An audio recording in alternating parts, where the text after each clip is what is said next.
saudara, puji nama Tuhan. Kita telah memasuki hari baru, hari Senin. Ayo sebelum kita beraktivitas, saat teduh dulu. Amin. Yuk kita doa sama-sama. Terima kasih Tuhan untuk segala keadaan kami hari ini. Terima kasih untuk hari baru. Terima kasih untuk kesehatan. Terima kasih untuk kemurahan. Terima kasih untuk penyertaan yang Tuhan sudah berikan. Kami telah memasuki hari baru. Tuhan, sebelum kami beraktivitas, kami rindu untuk mendengarkan Engkau. Urapi setiap kami Tuhan. Urapi hamba-Mu yang mau menyampaikan isi hati-Mu. Engkau terus mengurapi setiap kami. Tenggelamkan kami dalam hadirat Tuhan. Kami mau menikmati Engkau Bapa. Dalam nama Yesus. Haleluya. Amin. Saudara, tema saat teduh kita hari ini adalah saya hancur, saya sudah jauh dari Tuhan. Banyak sekali bukan? Hari-hari ini yang mengalami satu kehidupan yang di luar dari rasa nyaman.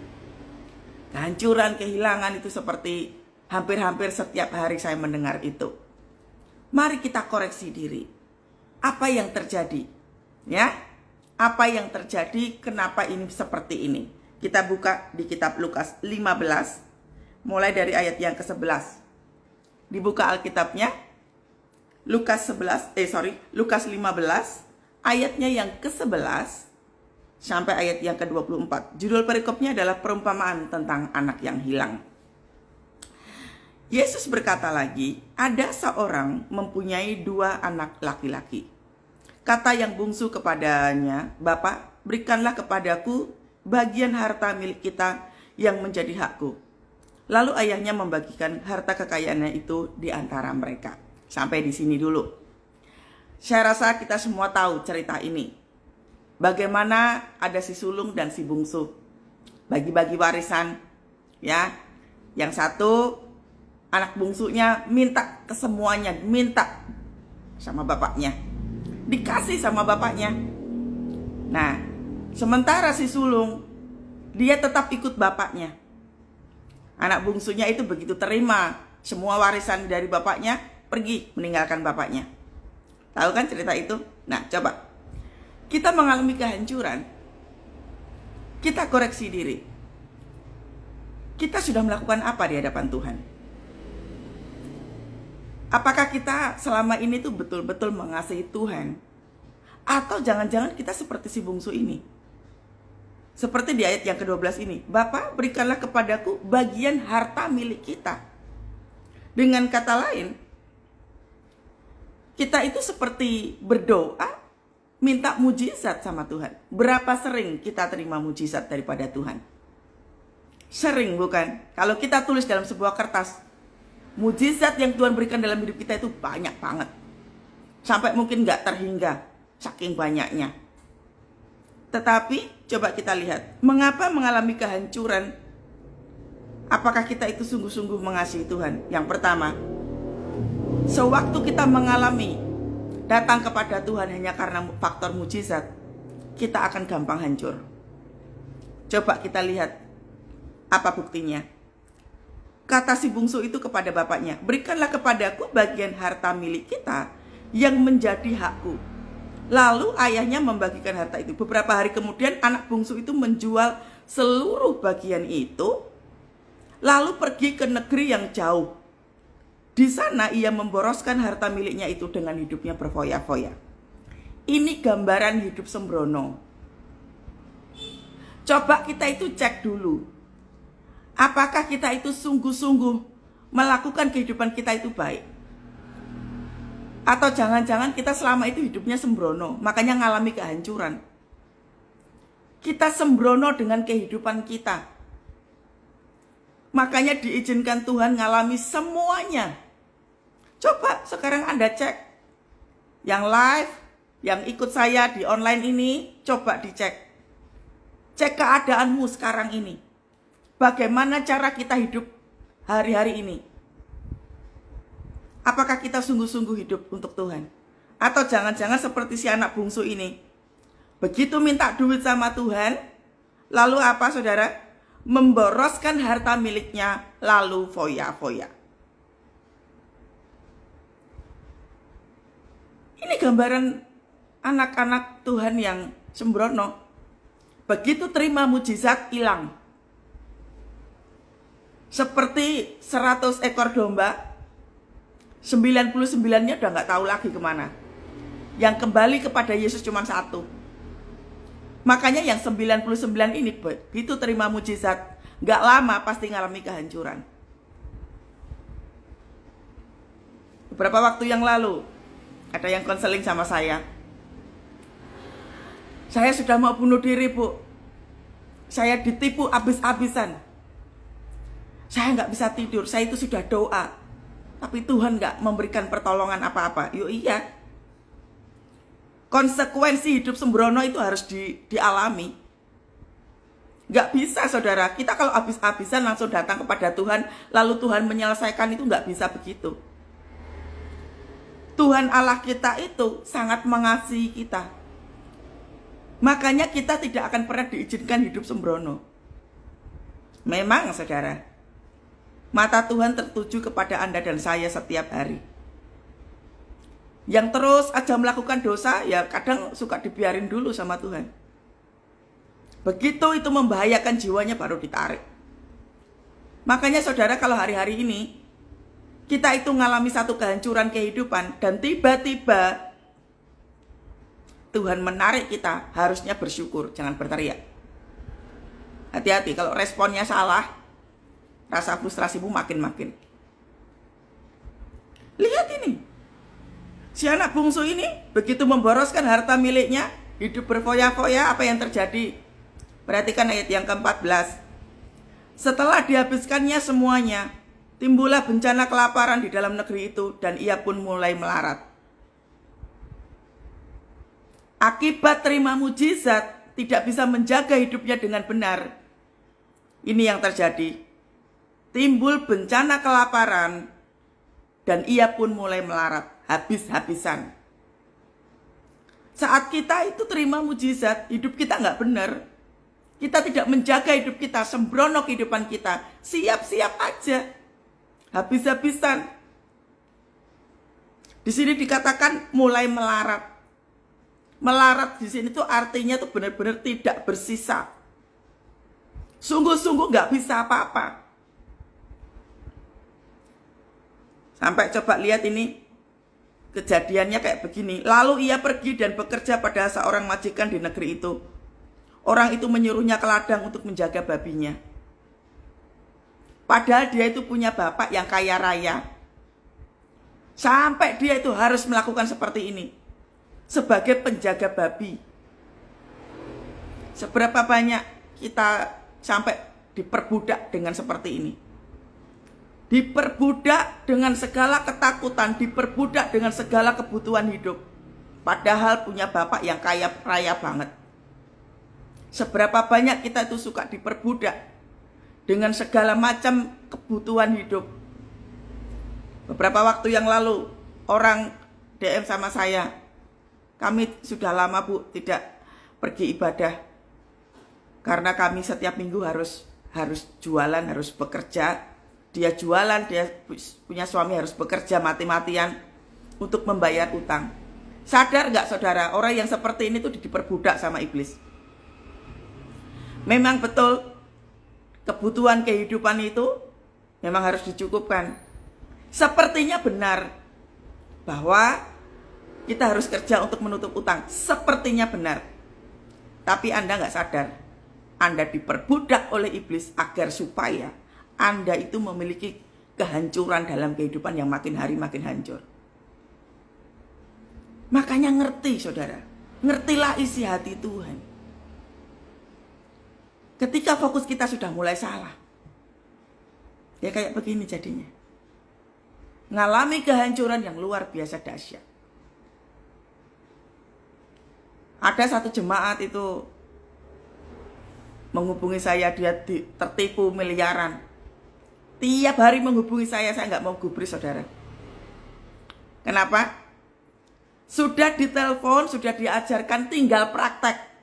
Anda nggak bisa saudara ya, kalau misalkan punya masalah gitu, menghabiskan waktu untuk curhat ke sana kemari, minta pembelaan ke sana kemari, lalu minta didoakan ke sana kemari, buang-buang waktu.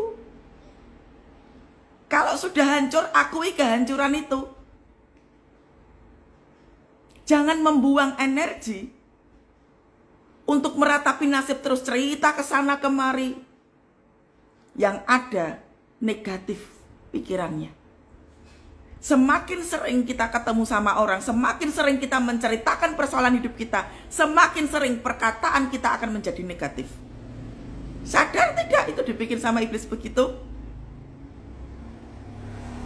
Coba ya, yang memiliki gaya kehidupan, kalau punya persoalan cerita kemana-mana, minta belas kasihan supaya dikasihani.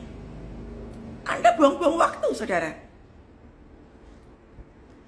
Saat teduh itu dipakai untuk apa? Mendengar.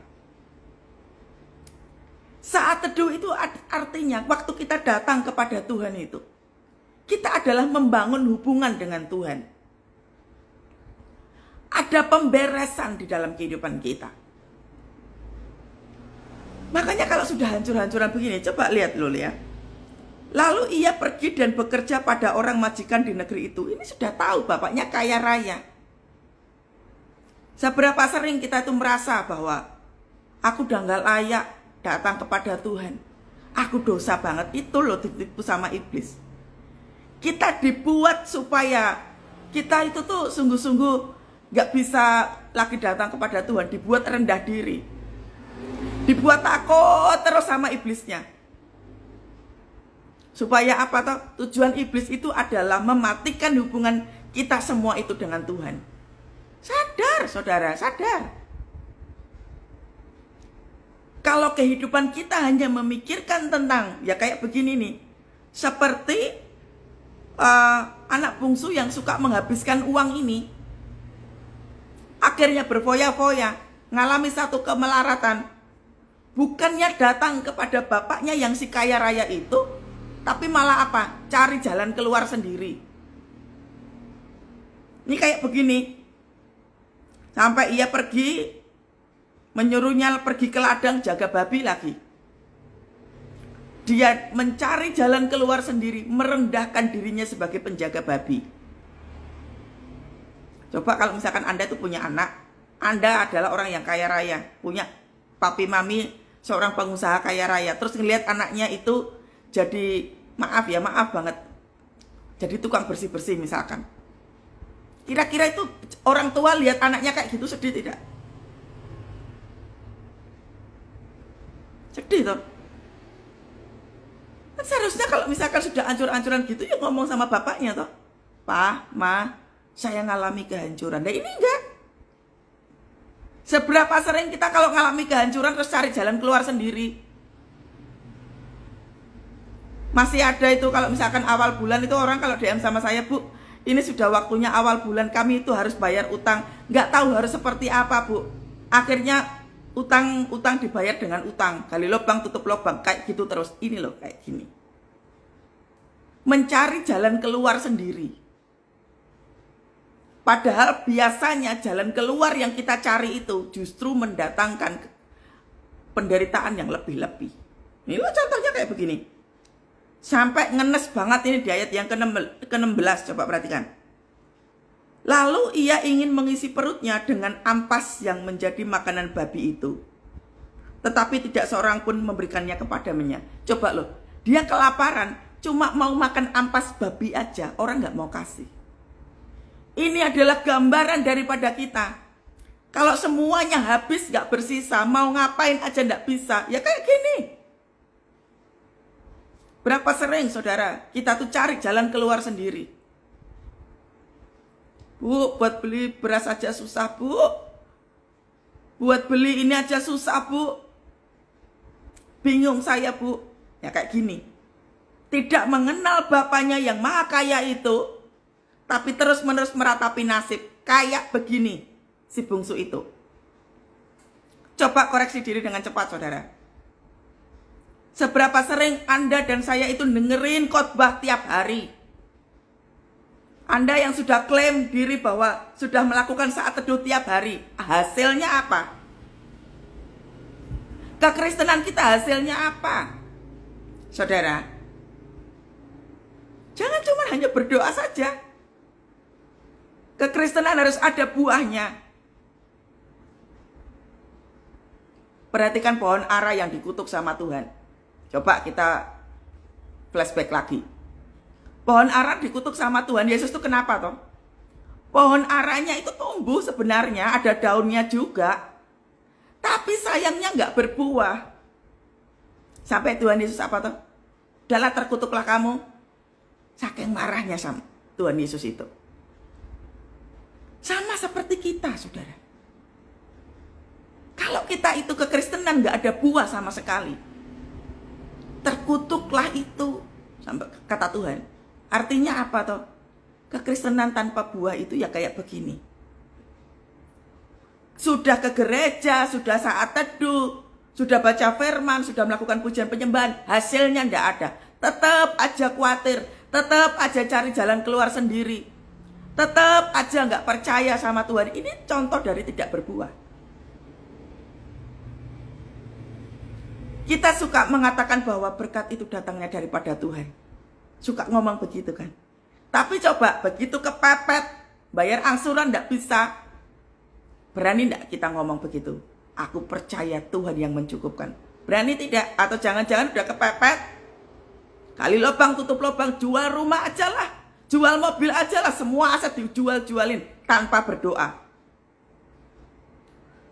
Ini kayak begini. Hati-hati saudara. Jangan membuat penderitaan baru karena tidak berdoa dulu kepada Tuhan. Bu, kalau misalkan nggak utang itu tuh ya terus bagaimana? Ya itu, makanya saya bilang. Ketika kita tidak duduk dulu, kita sudah tahu salah dari awal. Tetap aja nggak mau mengandalkan Tuhan.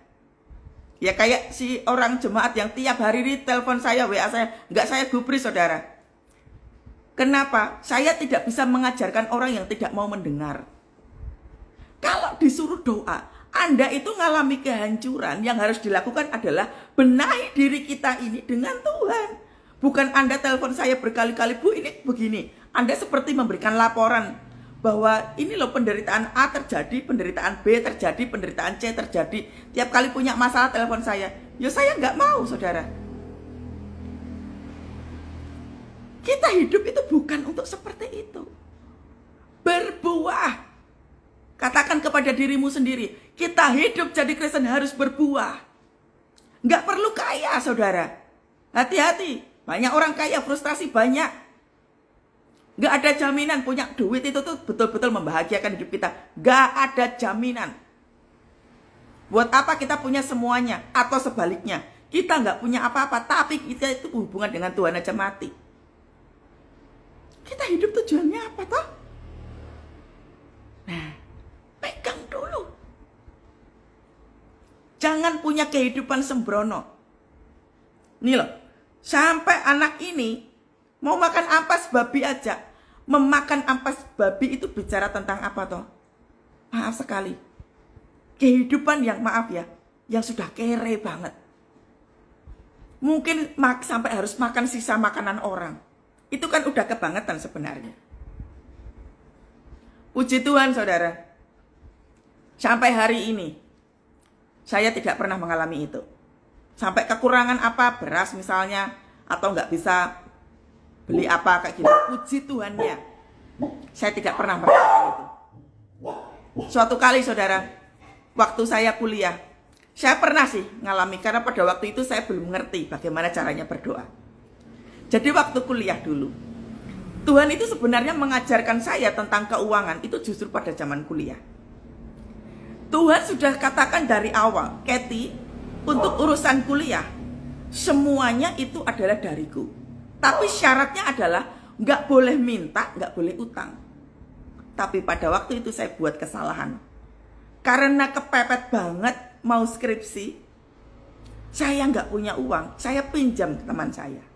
Nah, ketika saya menyalahi aturan Tuhan, penderitaan mulai datang. Bukannya saya itu tunggu Tuhan jawab apa, saya mencari cara sendiri, saya pinjam ke teman. Waduh, yang pertama saya jadi bahan omongan. Yang kedua, duitnya nggak seberapa. Duitnya nggak seberapa. Penderitaan saya makin panjang. Wow. Dari situ apa yang terjadi saudara? Untuk beli air minum aja saya nggak bisa. Gara-gara itu Tuhan tegur saya. Dengan bahasanya seperti ini, untuk urusan minum aja kamu nggak bisa, kamu mempermalukan aku. Dengan bahasa yang saya terjemahkan itu kayak gitu. Dari situ saya kapok banget. Oh ternyata kalau kita itu anak Tuhan, sampai kita itu maaf ya, untuk urusan beli minum, untuk urusan beli beras, sampai kita tidak bisa, berarti ada yang salah dalam diri kita. Dari sejak itu sampai hari ini saudara, saya belajar mengingat itu. Pengajaran itu saya pegang kuat. Kalau sampai terjadi sesuatu hal, berarti yang salah adalah diri kita. Ya, perhatikan loh. Sampai ia harus makan ampas babi. Padahal dari awal dia sudah terima banyak mujizat, banyak uang dari bapaknya. Kita itu kenal sama Tuhan apa enggak sih? Coba, mari kita koreksi diri dengan cepat. Apakah kita itu kenal sama Bapak kita? Dengan Tuhan kita kenal tidak, saudara? Kita kenal nggak dengan Tuhan kita? Atau jangan-jangan kalau tekanan begitu datang sudah mulai dengan caranya sendiri. Beberapa waktu yang lalu ada orang DM saya, Bu, sepertinya saya harus pelepasan. Karena saya beberapa hari ini nggak bisa berdoa, Bu. Kenapa kok nggak bisa berdoa? Karena saya itu punya utang. Saya ditawarin sama teman saya agar supaya asetnya itu dijual saja. Nah ada pasangan suami istri ya, dia itu kayak orang pintar kayak gitulah ya. Itu tuh bisa memberikan pengasihan apa sih namanya ya, kayak semacam doanya dia itu agar supaya rumahnya itu cepat laku. Akhirnya orang itu pergi ke dukun agar supaya rumahnya bisa laku. Saudara, ketika pikiran kita udah bebal, kita tidak kembali kepada Tuhan. Makanya saya bilang toh, jangan cari jalan keluar sendiri. Kalau cari jalan keluar sendiri, iblisnya masuk terus. Kita akan diputer-puter, tersesat. Saya sudah kasih tahu, doa itu ya doa. Cari jalan keluar sendiri malah nyungsep kemana? Ke dukun. Kenapa saudara? Sampai dia itu ke dukun dua. Yang satu dukun suami istri itu ditipu ratusan juta. Yang kedua dia kedapatan dukun cabul. Ini akibat tidak mau mendengarkan loh, telinganya nggak mau mendengarkan. Seperti tadi yang saya bilang, selama hidup kita sembrono, makinlah penderitaan itu. Mana ada sih dukun itu orang pintar? Mana ada, saudara? Coba Anda yang sudah pernah pergi ke dukun, bertobat Anda ya. Bertobat saudara.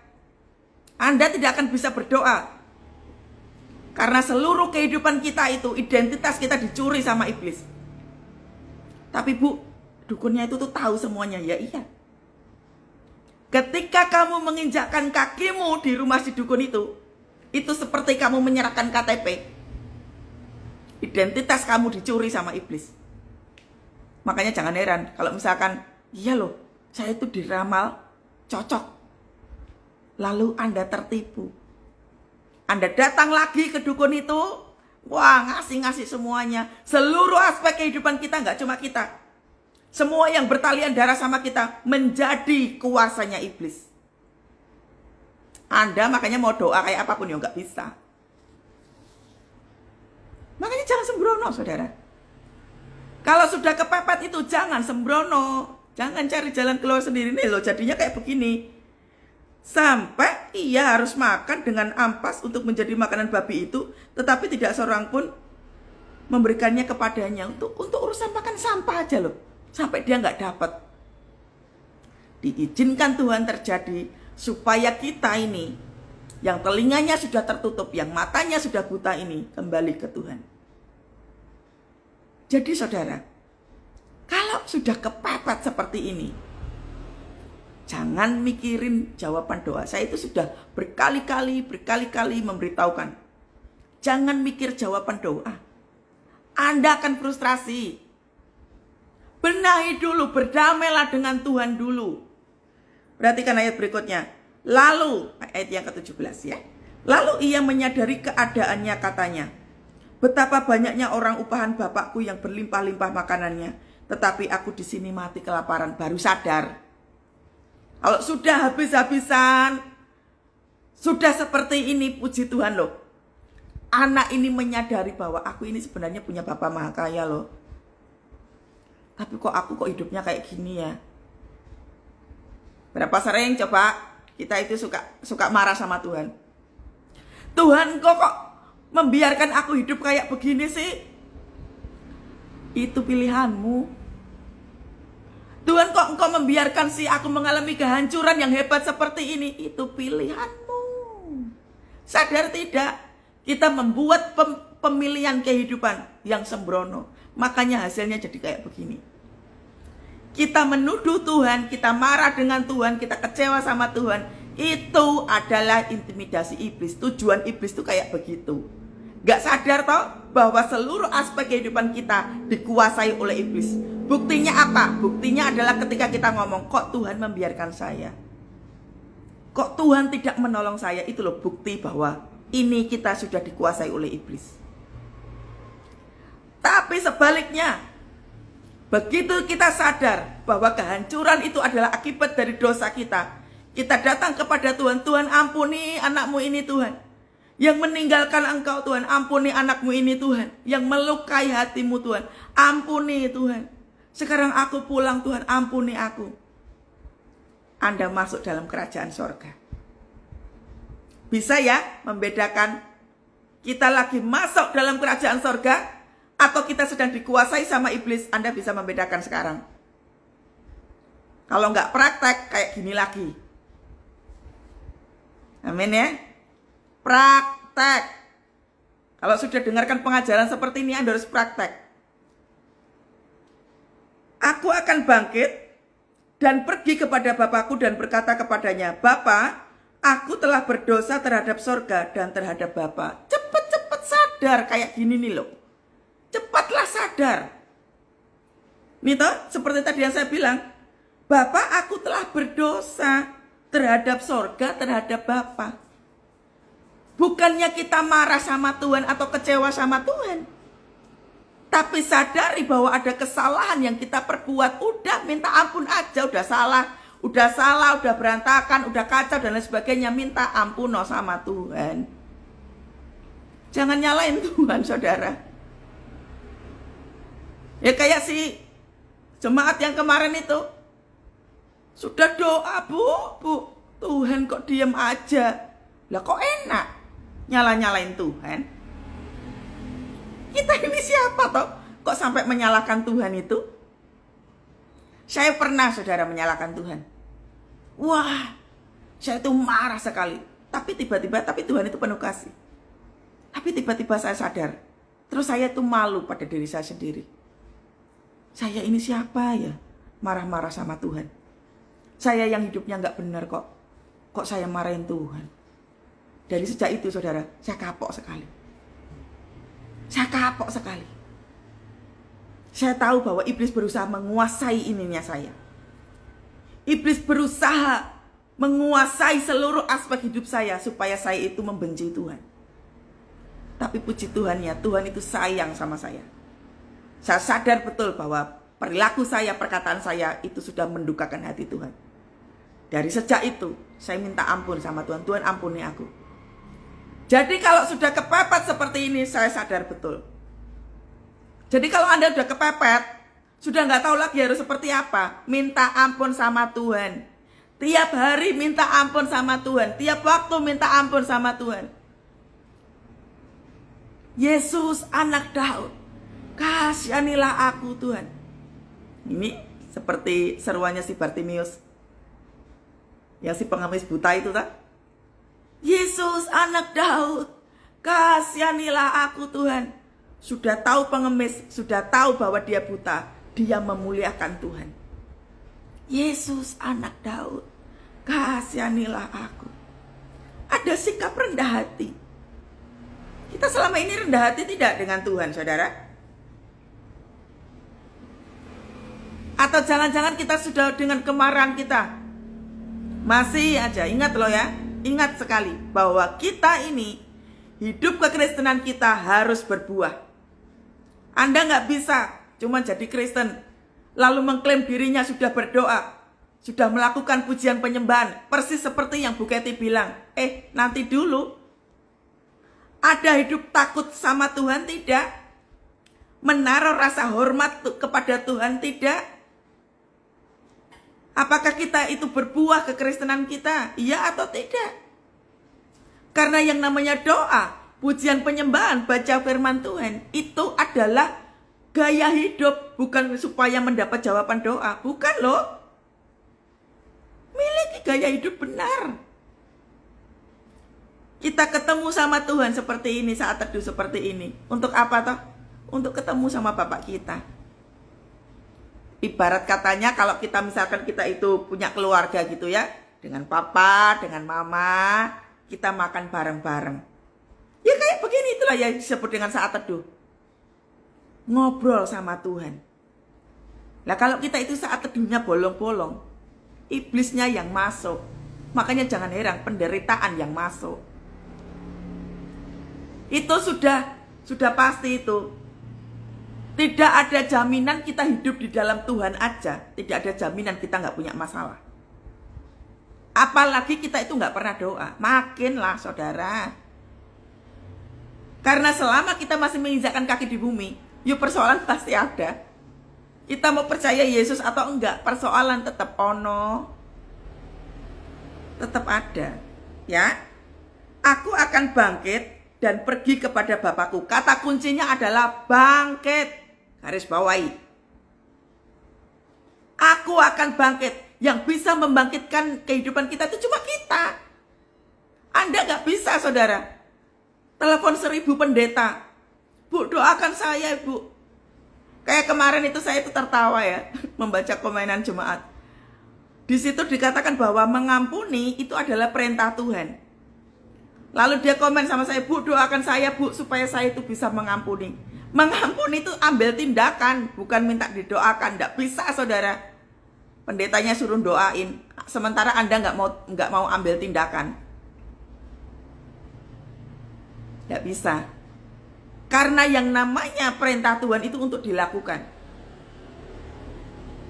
Amin saudara ya. Jadi kalau kita itu mendapatkan pengajaran seperti ini saudara, makanya praktek. Saya itu lebih mengedepankan jemaat itu tuh mau melakukan perintah Tuhan. Ingat loh ya, firman Tuhan itu kita renungkan, kita memperkatakan dan kita lakukan. Ku renungkan firman-Mu siang dan malam, ku pegang perintah-Mu dan ku lakukan. Nah, ku renungkan siang dan malam, ku pegang perintah-Mu dan ku lakukan. Jangan lupa dilakukan. Agar supaya apa toh saudara? Kita itu memiliki kehidupan yang kokoh. Mau praktek ya? Ayo. Semangat saudara. Yang bisa menyemangati kita itu ya diri kita sendiri ini. Hancur gak masalah. Saya juga ngalami kehancuran kok. Pernah ngalami itu. Pernah ngalami di titik yang saya gak bisa apa-apa. Pernah saudara. Tapi sedihnya cukup. Ya, frustrasinya cukup. Melonya cukup. Dramanya cukup. Waktunya bergerak. Nih loh kayak si anak bungsu ini. Aku akan bangkit dan pergi kepada Bapakku dan berkata, Bapa ampuni aku. Sudah. Habis ini, habis saat teduh ini, Anda masuk ke dalam ruang doa, minta ampun sama Tuhan. Tuhan ampuni aku. Aku bersalah kepadamu. Sudah. Senengin hati Tuhan saudara. Minta ampun sama Tuhan itu adalah salah satu contoh kita tuh menyenangkan hati Tuhan. Ku renungkan firman-Mu siang dan malam, ku pegang perintah-Mu dan ku lakukan. Dilakukan firman Tuhannya ini. Aku tidak layak lagi disebut anak Bapa. Jadikanlah aku sebagai salah seorang upahan Bapa. Maka, coba lihat ini, ayat yang ke-20. Perhatikan. Maka, bangkitlah ia dan pergi kepada bapaknya. Ketika ia masih jauh, ayahnya telah melihatnya. Lalu tergeraklah hatinya oleh belas kasihan. Ayahnya itu berlari mendapatkan dia, merangkul dan mencium dia. Ini loh saudara, kalau kita datang kepada Tuhan dengan hati yang tulus, gak mungkin Tuhan itu gak mengasihi kita, gak mungkin saudara. Tapi kalau Anda, maaf, kalau kualitas doanya kita masih begini, sudah doa loh Bu, tapi kok Tuhan gak jawab-jawab, Anda gak punya hati yang tulus. Datang kepada Tuhan hanya supaya jawaban doa ada di tangan kita. Maaf, saya harus ngasih tahu, hati Anda gak tulus. Benahi itu. Jangan datang kepada Tuhan seperti orang yang tidak tahu diri. Ubah ya. Datang kepada Tuhan itu karena faktor mengasihi. Kalau sudah ancur-ancuran begitu, benahi saudara. Benahi. Terlalu banyak protes, hancur nanti hatimu. Iblis akan berkuasa cepat. Iblis itu kerjanya sat-sat. Kalau kitanya itu kebanyakan melo, kebanyakan protes, dilahap habis kita. Tuhan katakan begini, ketika ia masih jauh, ayahnya telah melihatnya. Kita belum apa-apa, baru merasa bahwa ya aku ini udah salah ya, aku ini udah, aduh Tuhan, baru begitu aja. Tuhannya sudah luluh. Kembalilah pulang nak, kembalilah pulang. Tuhan suka pada hati yang hancur. Tuhan suka pada orang yang rendah hati. Akui segala kekurangan kita. Akui segala kesembronoan hidup kita. Akui. Di hadapan Tuhan, akui. Tuhan, aku sudah jauh darimu Tuhan. Saya itu melayani Tuhan sudah lebih dari 20 tahun saudara. Tapi Tuhan tegur saya habis-habisan ketika saya sibuk bekerja. Saya sepertinya melayani Tuhan, tapi saya tidak sungguh-sungguh memberikan hidup saya untuk Tuhan. Itu aja saya ditegur sama Tuhan. Jadi apapun profesi kita, pelayan Tuhan sekalipun, kalau nggak pernah saat teduh percuma. Apalagi yang nggak melayani Tuhan, nggak saat teduh, makinlah. Dijaga api Tuhan itu. Karena kalau api Tuhan mati, kegelapan yang akan datang. Kan sama atau seperti kita rumah kalau nggak ada lampu, gelap semua tidak. Ada yang tersandung, ada yang ngambil barang salah, kita nggak bisa ngelihat, ya kayak begitulah. Ketika api Tuhan itu mati, ya kita akan tersandung, kita akan jatuh, kita akan salah ngambil. Kita itu seperti matanya buta semua karena nggak ada lampu. Api Tuhan itu kayak begitu saudara. Jadi pertanda kalau Anda dan saya sudah mulai kehidupannya mulai nggak beres, artinya api Tuhan mulai padam. Lah kalau misalkan rumah kalau mati lampu, terus apa yang Anda lakukan? Beli lampu cepat, atau kita cuman ini gimana sih kok lampunya mati gitu terus. Tapi Anda tidak bergerak pergi ke toko untuk beli lampu. Maaf, itu kan orang bebal namanya. Berhari-hari dibiarkan rumahnya nggak ada lampu. Sama saudara. Sewaktu api Tuhan itu padam, ya kayak gitu jadinya. Kesandung, jatuh, salah ngambil, semua mata buta di dalam rumah itu karena semuanya buta, pasti terjadi keributan. Pasti terjadi keributan. Damai sejahtera tidak ada. Ayal-ayalan, kamu injek kaki saya. Oh kamu salah ngambil. Ya iya, wong buta semua. Lampunya nggak ada, ya pasti ribut. Tapi coba kalau api Tuhan nyala. Semua terang benderang. Sekalipun mungkin ya, di dalam rumah itu nggak ada apa-apa. Semuanya serba terbatas. Tapi kalau selama api itu padam, saudara. Selama api itu menyala, saudara. kita akan bisa terang lihatnya. Kita tahu apa yang harus kita lakukan. Oh, di belakang nggak ada beras. Oh, telurnya habis. Oh, anakku belum mandi. Sudah jelas. Step by stepnya sudah jelas. Kita harus melakukan apa. Makanya perhatikan di dalam keluarga kita, di dalam kehidupan kita, api Tuhan menyala atau tidak. Kalau kita sudah banyak uring-uringan, sudah apa tuh namanya ya, ribut terus dengan pasangan, artinya api Tuhan sudah mulai padam. Kalau sudah anaknya sudah jatuh dalam dosa yang begitu dalam, api Tuhan, perhatikan. Beberapa waktu yang lalu saya melayani generasi, saudara, anak-anak muda yang di bawah 20 tahun. Anak-anak muda ini sudah terikat dengan pornografi. Sampai sakit mental, maaf ya, sampai anak ini perempuan cantik telanjang loh di pinggir jalan. Kalau orang tuanya nggak sadar bahwa api Tuhannya sudah mulai padam, bukan mulai padam, nggak ada api Tuhan. Makanya yang terjadi apa? Kayak begini, sakit mental. Iblis masuk dalam kehidupan keluarga kita. Anak kita main games nggak ngerti, tontonannya pornografi orang tua nggak ngerti.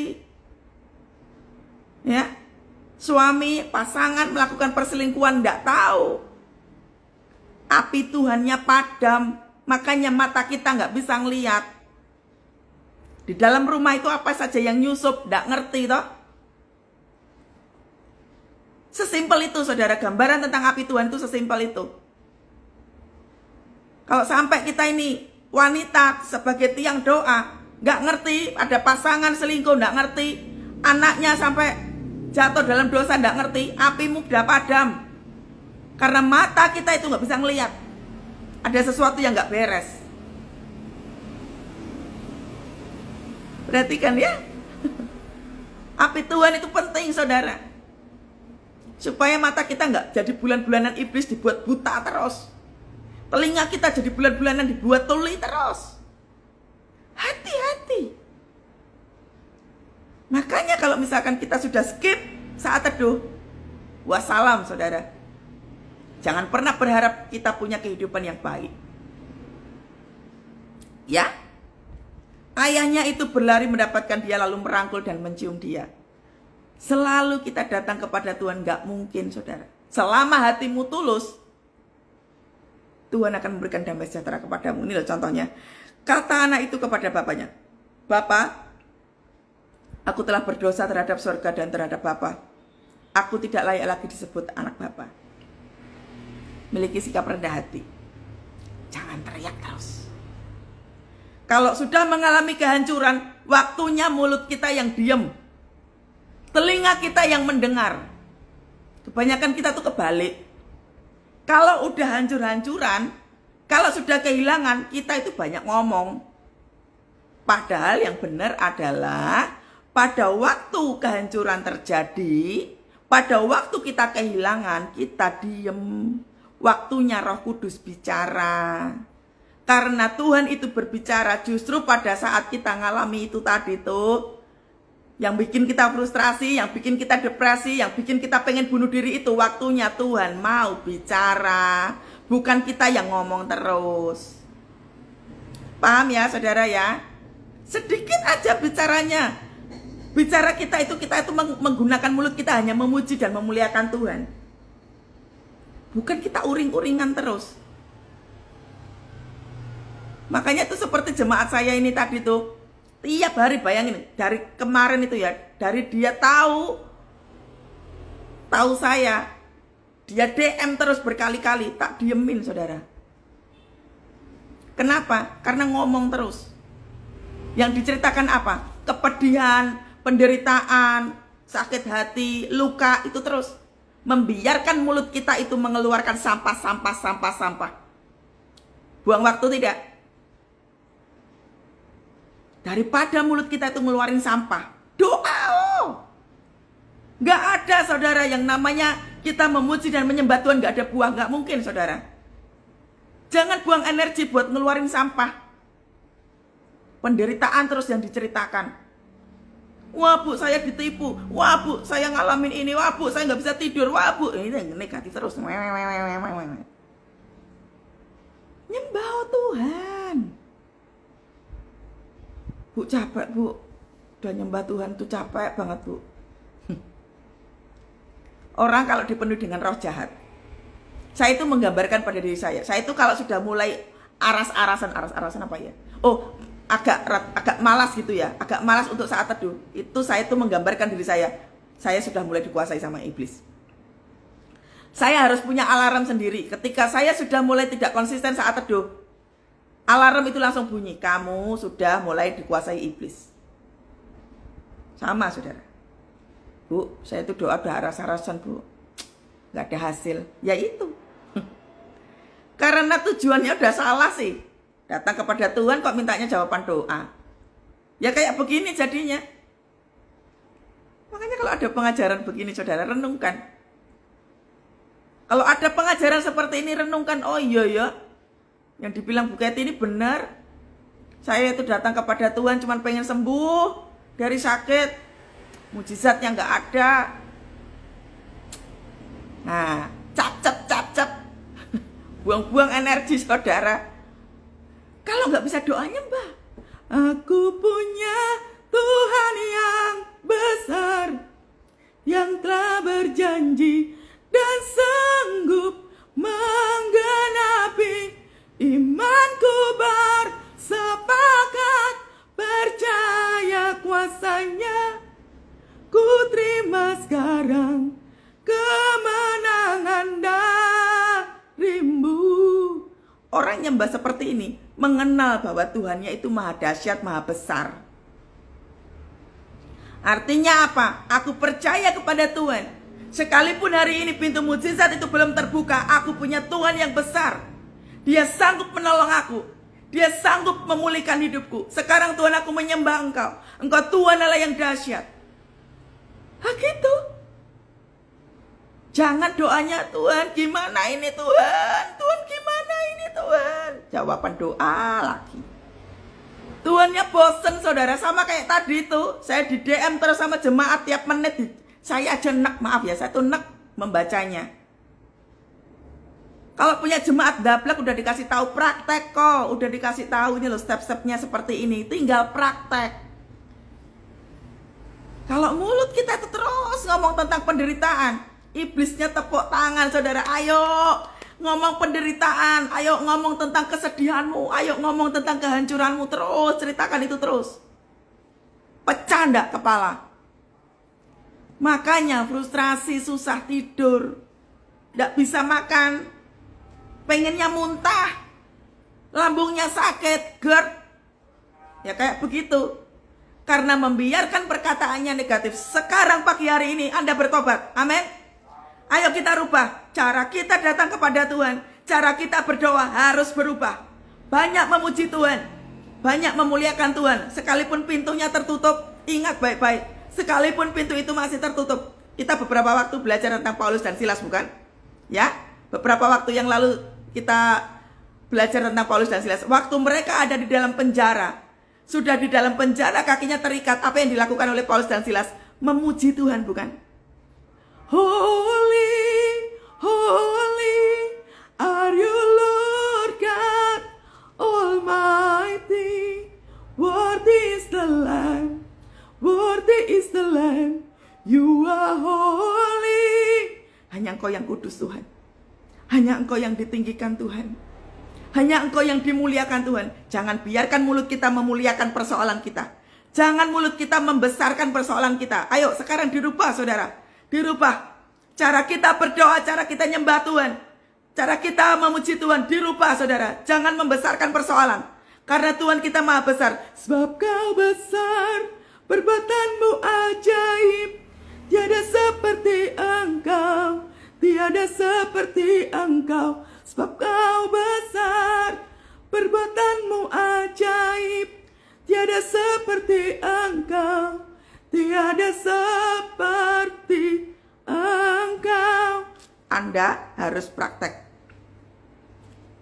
Anda harus praktek. Sudah tertekan, pintu mukjizat belum terbuka, nyanyi. Tinggikan Tuhan, saudara. Paulus dan Silas sampai pintu penjara terbuka. Tiba-tiba belenggu itu putus dengan sendirinya. Artinya apa? Waktu kita nyembah Tuhan, damai sejahtera Tuhan turun. Waktu kita nyembah Tuhan, sukacita Tuhan itu turun. Orang kalau penuh dengan damai sejahtera dan sukacita, setidaknya nggak ada GERD. Setidaknya tidur bisa enak. Setidaknya kita makan itu bisa. Banyak sekali orang frustasi nggak doyan makan.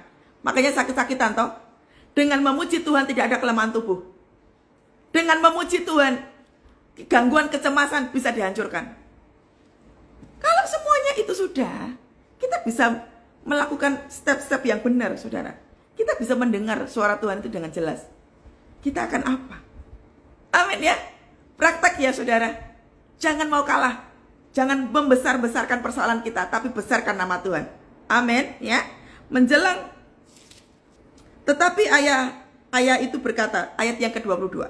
Tetapi ayah itu berkata kepada hamba-hambanya, lekaslah bawa kemari jubah yang terbaik, pakaikanlah itu kepadanya dan kenakanlah cincin pada jarinya dan sepatu pada kakinya. Diganti semuanya. Jubah kita diganti, cara kita hidup yang lama diganti.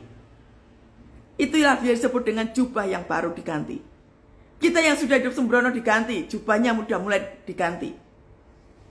Kita menjadi anak yang baru. Amin. Kita menjadi anak yang baru, yang tadinya melo, yang tadinya suka mengasihani diri sendiri, yang tadinya tuh suka menyalahkan Tuhan, diganti jubahnya. Aku sudah milik Kristus.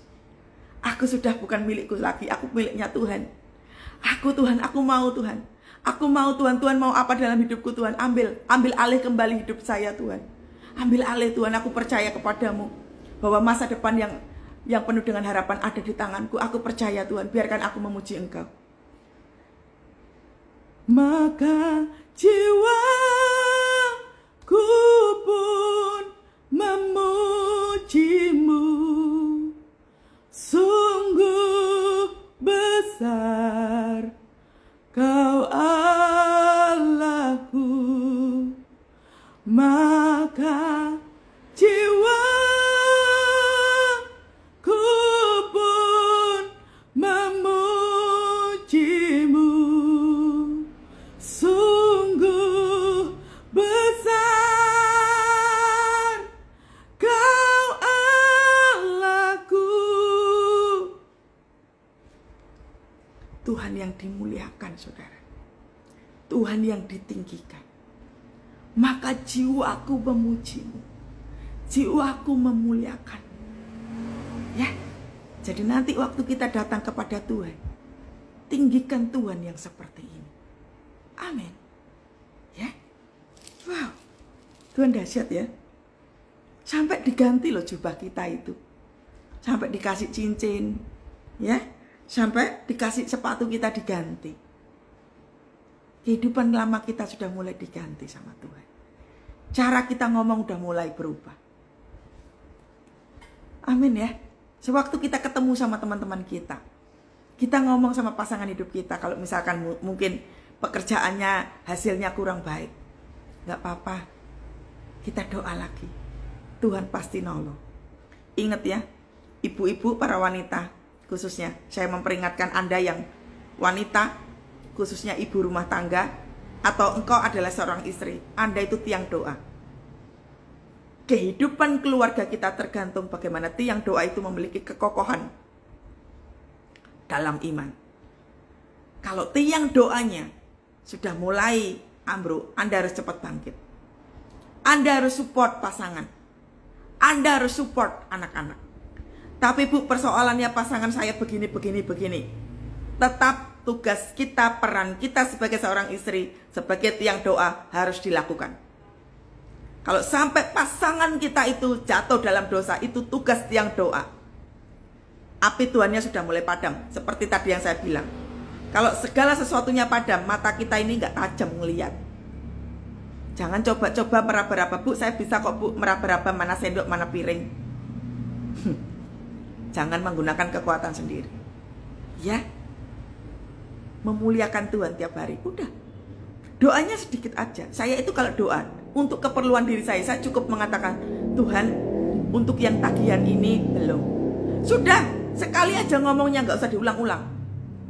Kita banyak memuliakan Tuhan. Saya itu lebih banyak nyembah Tuhan. Maka jiwaku pun memujimu. Perintahkan kepada jiwa untuk memuji Tuhan. Karena jiwa itu bisa lemah. Jiwa itu bisa mengalami kelelahan. Maka Anda harus memerintahkan kepada jiwa, hei jiwa, engkau harus bangkit. Hei jiwa, jangan ada kelemahan tubuh. Hei jiwa, engkau tidak perlu cemas. Maka jiwaku pun memujimu. Sekarang perintahkan itu kepada jiwamu. Praktek saudara sekarang. Praktek, katakan kepada jiwamu, hei jiwa, engkau harus bangkit. Tidak usah takut. Kalaupun harus kehilangan, kalaupun orang terlanjur menipu kita, hei jiwa, tidak masalah. Tuhanku maha segalanya. Jiwaku, tenanglah. Jiwaku, it's okay. Semuanya baik. Semuanya baik. Diamlah, hei jiwaku. Tenanglah, hei jiwaku. Amin. Perintahkan jiwa itu. Lalu, ayat yang berikutnya. Dan ambillah anak lembu tambun itu, sembelihlah, dan marilah kita makan dan bersuka cita. Sebab anakku ini telah mati dan menjadi hidup kembali. Ia telah hilang dan didapat kembali. Maka mulailah mereka bersuka cita. Loh, saudara. Pertobatan itu mendatangkan sukacita Tuhan. Makanya saya suka bilang berkali-kali, senengin hati Tuhan. Salah satu cara menyenangkan hati Tuhan adalah dengan hidup bertobat. Hidup benar di hadapan Tuhan. Itu nyenengin hati Tuhan. Amin ya. Menyukakan hati Tuhan. Memuliakan hati Tuhan. Dengan bertobat itu kita memuliakan Tuhan. Amin ya. Jadi 4 hal. Kalau sudah mengalami kehancuran, sadarlah bahwa kita sudah jauh dari Tuhan. Yang pertama, jangan datang kepada Tuhan karena mujizat. Garis bawahi ini. Jangan datang kepada Tuhan karena faktor mujizat. Ya. Yang kedua, koreksi diri ketika mengalami kehancuran. Dikoreksi, kita sudah melakukan apa. Kalau udah gak pernah ibadah minggu, bertobat. Kalau udah gak pernah saat teduh, bertobat. Waktunya begitu sudah tahu ada kesalahan, langsung berubah. Jangan tunggu nanti-nanti. Karena roh penundaan itu iblisnya akan masuk dengan cepat. Nanti yang terjadi apa? Kelemahan tubuh, gangguan kecemasan, overthinking, ujung-ujungnya kena sakit mental. Lalu apa saudara? Anda mengalami ambruk. Itu susah bangkitnya. Makanya begitu mendengar ini, jangan keraskan hatimu. Ya, sudah tahu ya, koreksi diri ketika mengalami kehancuran. Lalu yang ketiga, segera bangkit dan bangun kasih mula-mula Tuhan. Kasih mula-mula itu apa toh? Kecintaan kita kepada Tuhan itu mulai dibangkitkan saudara. Mulai bersemangat kembali. Ya, yang tadinya coba terakhir kali kita itu ngomong, Tuhan, aku cinta Engkau. Tuhan, aku kangen sama Engkau. Coba terakhir kali kita tuh memiliki rasa kangen sama Tuhan kapan saudara? Terakhir kali kita itu rindu banget sama Tuhan kapan saudara? Koreksi diri dengan cepat. Ya. Lalu yang keempat, Tuhan memperhatikan masa depanmu, bukan masa lalumu. Kita itu kan sukanya apa toh? Mulut kita itu jangan dibiarkan menceritakan tentang kehancuran, penderitaan, semua sampah-sampah. Stop. Mulut kita tidak untuk menceritakan itu. Tapi mulut kita untuk memuji Tuhan. Mulut kita dipakai untuk memuliakan Tuhan. Amin. Jadi sekarang ini ketika kita sudah keseringan ngomong tentang sampah, tentang penderitaan hidup, tentang masa lalu, stop. Stop. Mulai kita memuliakan Tuhan. Maka jiwaku pun memujimu. Ayo sembah Tuhan saudara. Sungguh besar Kau Allahku, maka jiwaku pun memujimu. Sungguh besar Kau Allahku. Tuhan, terima kasih Tuhan. Engkau dahsyat bagi hidup kami. Terima kasih Tuhan. Engkau mengingatkan kami pagi hari ini, agar supaya kami hidup benar di hadapan-Mu. Ampuni kami yang suka bandel ini Tuhan. Ampuni kami yang sudah meninggalkan Engkau lebih lama ini Tuhan.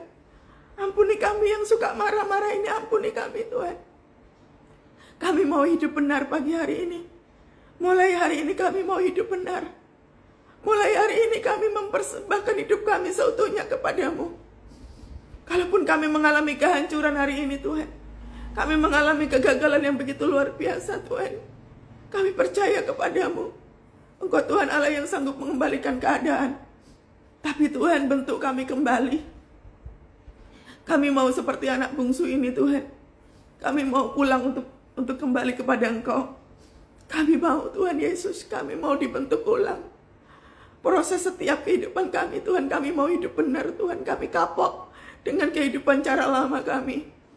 Ya Roh Kudus, biarlah masing-masing daripada kami Engkau mengurapi kami ya Tuhan. Agar kebenaran itu akan selalu melekat dalam hidup kami. Terima kasih ya Tuhan, urapi kami satu persatu pagi hari ini ya Tuhan. Biar setiap benih pengajaran itu melekat di hati kami. Kami mau berubah Tuhan. Kami mau berubah Tuhan. Kami mau berubah. Kami mau hidup berkemenangan di dalam Engkau. Terima kasih Yesus, terima kasih. Kami cinta Engkau Tuhan. Kami sayang Engkau Tuhan. Engkau kecintaan kami, Engkau kesayangan kami. Terima kasih Bapa, terima kasih. Ketika kami ada sampai hari ini semua karena kemurahan Tuhan. Keadaan kami sehat, keadaan kami baik hari ini Tuhan. Kami boleh memasuki hari baru. Di hari Senin ini terima kasih. Itu bukti bahwa Tuhan cinta kami, Tuhan sayang kami. Terima kasih Tuhan Yesus. Kami menyerahkan sepanjang hari ini ke dalam kuasa tangan Engkau Tuhan. Setiap pimpinan daripada Tuhan akan menguatkan hidup kami. Kami percaya bahwa apa saja yang kami kerjakan atas perkenanan Tuhan, Engkau membuat kami berhasil. Terima kasih Bapa, terima kasih. Segala puji hormat kemuliaan hanya bagi nama Tuhan. Diberkatilah setiap jemaat-Mu Tuhan pagi hari ini. Dengan berkat melimpah yang baru.